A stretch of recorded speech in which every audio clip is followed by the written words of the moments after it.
Liris Chica, anong sikreto nyo na naging matagal kayong magkarelasyon ni Bel Mariano? Yan ang naging tanong kay Donnie. Ito nga ang naging sagot niya.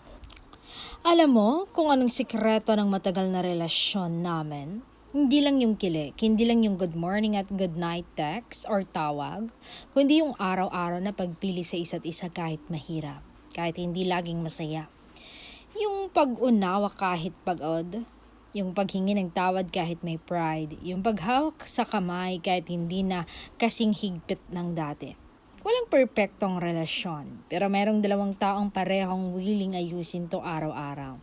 Hindi para patunayan na perfect sila, kundi dahil mahal nilang isa't isa, higit sa inis, tampo, at pagod. Kaya kung nahanap mo na yung taong yon, hawakan mo, pangalagaan mo. Dahil sa panahon ngayon, bihira na ang tunay at tapat